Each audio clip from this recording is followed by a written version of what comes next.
Pope Leo XIV, General Audience, February the 18th, 2026, Cycle of Catechesis on the documents of the Second Vatican Council, second, the Dogmatic Constitution, Lumen Gentium. 1. The mystery of the Church, sacrament of the union with God and the unity of all humanity.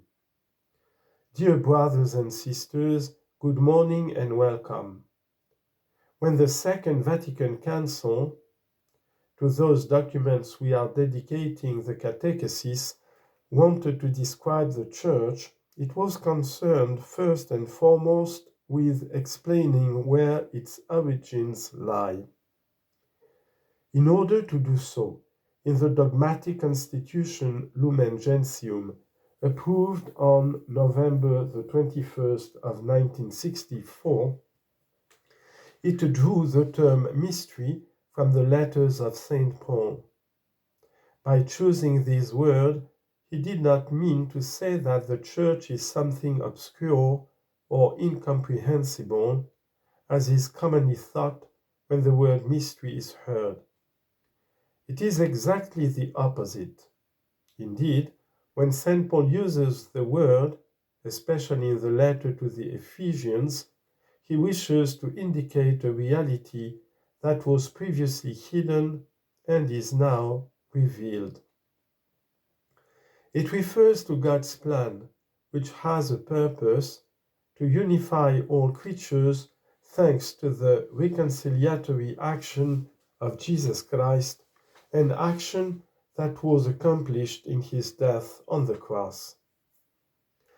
This is experienced first of all in the assembly gathered for the liturgical celebration. There, differences are relativized, and what counts is being together because we are drawn by the love of Christ, who broke down the wall of separation between people and social groups. See Ephesians chapter 2, verse 14. For St. Paul, mystery is the manifestation of what God wanted to achieve for the whole of humanity, and is made known in local experiences which gradually widen to include all human beings and even the cosmos. The condition of humanity is one of fragmentation that human beings are unable to repair, even though the tendency towards unity dwells in their heart. The action of Jesus Christ enters into this condition through the power of the Holy Spirit and overcomes the powers of division and the divider himself.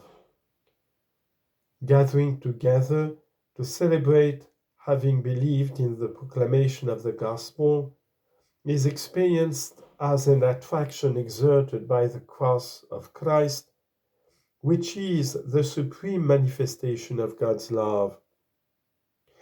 It is feeling called together by God.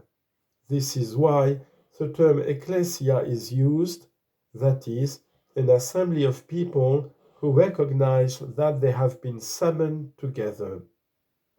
So, there is a certain coincidence between this mystery and the Church. The Church is the mystery made perceptible. This convocation, precisely because it is brought about by God, can't, however, be limited to a group of people, but rather is destined to become the experience of all human beings. Therefore, the Second Vatican Council, at the beginning of the Constitution Lumen Gentium, states that the Church is in Christ like a sacrament, or as a sign and instrument both of a very closely knit union with God and of the unity of the whole human race.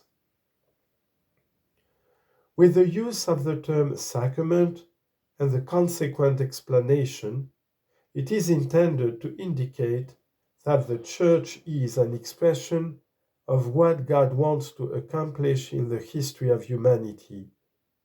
Therefore, by looking at the Church, we can to some extent grasp God's plan, the mystery. In this sense, the Church is a sign.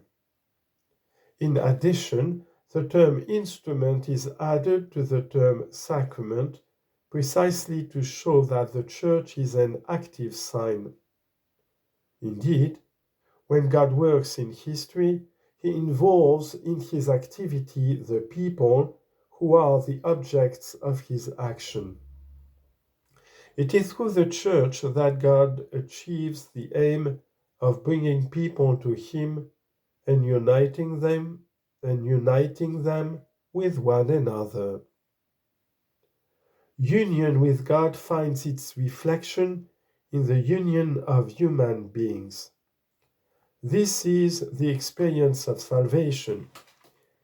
It is not a coincidence that in the Constitution Lumen Gentium, in chapter 7, dedicated to the eschatological nature of the Pilgrim Church, again uses the description of the Church as a sacrament with the specification of salvation.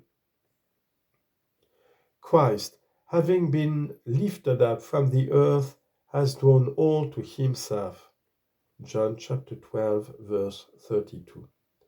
Rising from the dead, he sent his life-giving Spirit upon his disciples, and through him has established his body, which is the Church, as the universal sacrament of salvation. Sitting at the right hand of the Father, he is continually active in the world that he might lead men to the Church and, through it, join them to himself, and that he might make them partakers of his glorious life by nourishing them with his own body and blood. This text enables us to understand the relationship between the unifying action of the Pasch of Jesus, which is the mystery of the Passion, Death, and Resurrection, and the identity of the Church. At the same time, it makes us grateful to belong to the Church, the body of the risen Christ, and the one pilgrim people of God, journeying through history, which lives as a sanctifying presence in the midst of a still fragmented humanity, as an effective sign of unity and reconciliation among peoples. Summary. In our continuing catechesis on the Second Vatican Council, we have reflected upon various aspects of divine revelation. In particular, we have seen how God chose to reveal himself, making known the loving mystery of his divine plan to unite all people to him through his Son, Jesus Christ. Indeed, it is only within this mystery that we can understand both the origin and the mission of the Church. In this light, we turn today to consider Lumen Gentium, the dogmatic constitution of the Church, which presents the Church as both a sign and an instrument of this plan of salvation. A sign because the Church community makes the unity established by Christ through his cross and resurrection visible to the world today.